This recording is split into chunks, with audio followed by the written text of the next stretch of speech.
Okay, it's Mr. Weaver in the Environmental Learning Center, and we're bird banding. We're catching birds with mist nets, which I earlier described to you.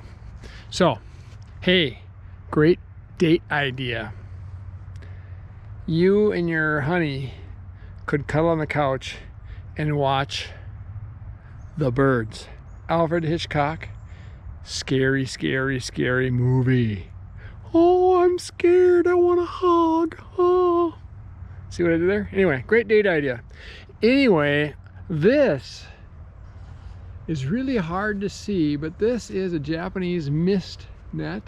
It's attached to this pole right here with these little shelf loops, which you can see. And you know, my hand is in the back side of that net, so it's really hard to see that net, and the birds don't see it. And so the birds will be cruising around and they'll run into our nets, and when they do, these little shelf lines here, it forms kind of like a bag. They hit the net and they fall down, they hang, and so they're kind of in a bag until we extract them. And the whole goal here, science-wise, is to then put a band on them. So this is one of 4 that I set up this morning. You can hear chickadees and blue jays, so you just never know what you're going to get. And in these bags right here are some of the birds we captured using those 4 nets. So I've banded 4, and I'll let those go in front of you for you. But before I do, I have one left. There's one that needs to get banded, so I'll show you that process right now. So I'll see if you can see me. This will be awesome. I'll go grab this bird.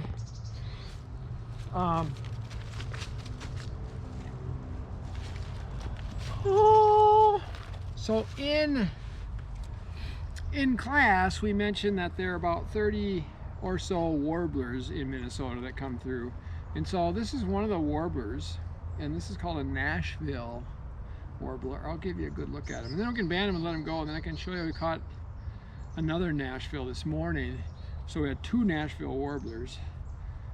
And so this time of year in the fall, the plumage is not very good.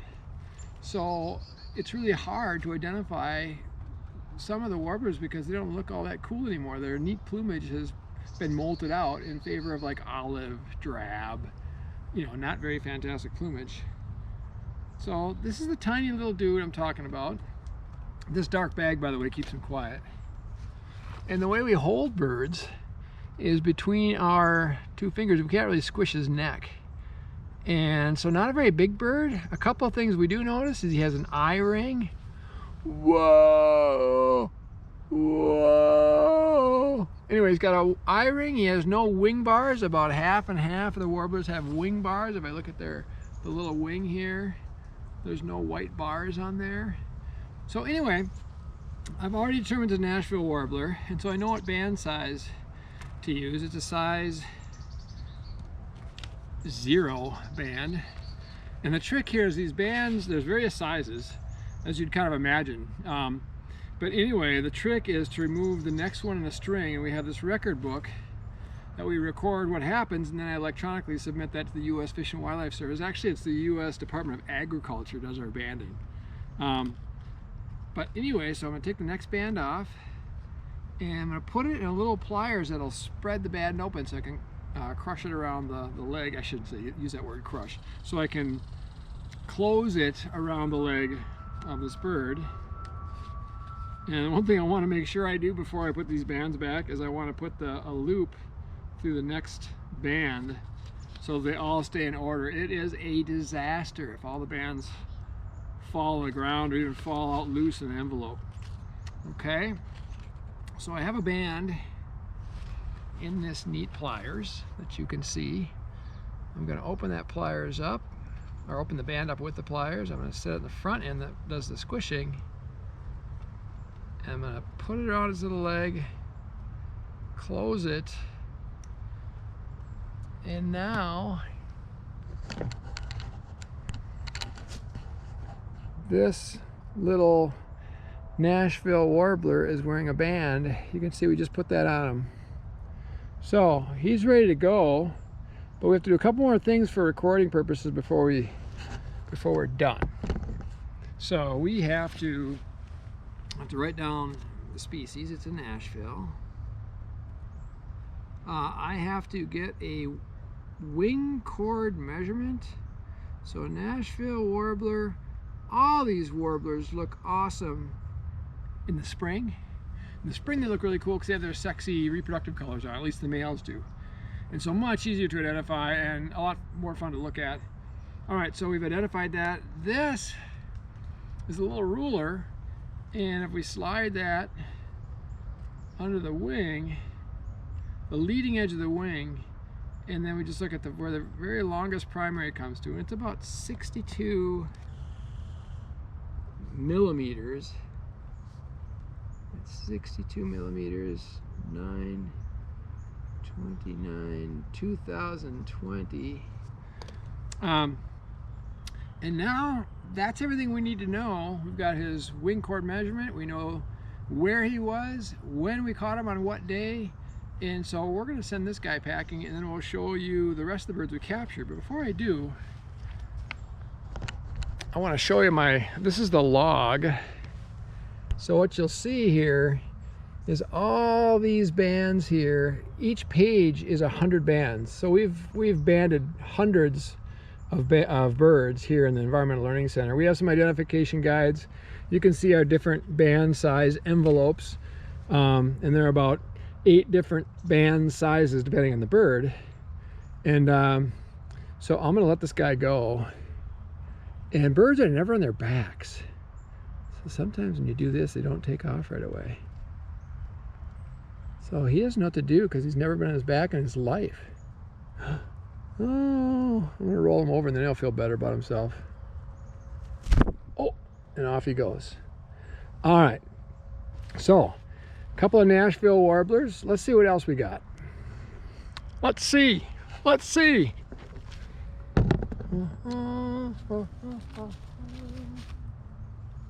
I believe this is the other Nashville warbler. You gotta kind of plunge your hand in the bag, and some birds bite and some don't. I think this is just his buddy, who's already been banded and he's just ready to go.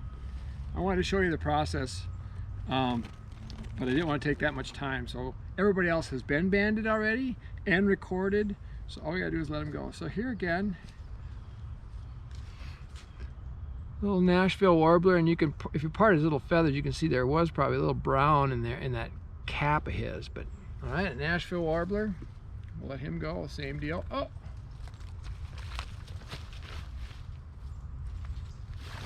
now I should mention, it's kind of fun to think about.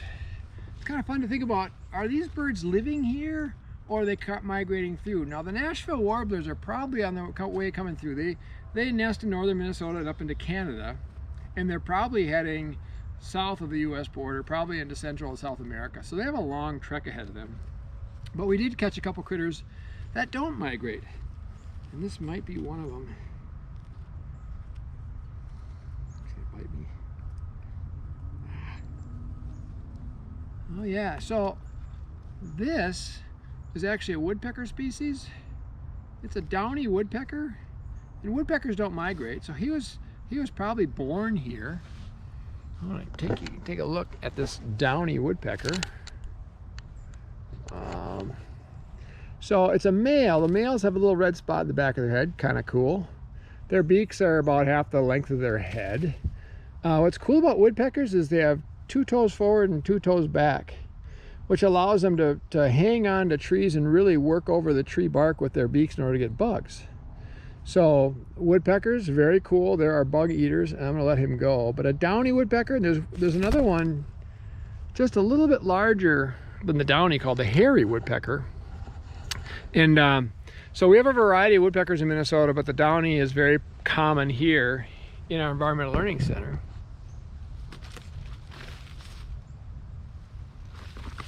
So we'll see what this one is. We have 2 left, this one and one other. So 2 warblers, highly migratory, 1 woodpecker, downy woodpecker, not migratory. Let's see what this one is. What's really surprising is all day long I've heard chickadees going crazy. And they are famous for running into our nets. In fact, we catch them all the time. We band so many of them that a lot of them we capture now have already been banded. They're recaptures, kind of like our mice. Okay. Yeah, he probably thinks I'm gonna eat him. I know, it's kind of pathetic. So this is a white-breasted nuthatch. He's staying here all summer long, all winter long too. And so he's got to get food, and he's probably definitely afraid of what's going on. But this is one that's really common in your bird feeders. So you can see some kind of neat grays and blacks. And look at him there. He's in that tree yelling at me. That's swearing in bird language, by the way. Yeah. So anyway, a white-breasted nuthatch, really common at bird feeders, like the chickadees. So those two birds, non-migratory. The last bird I have to show you,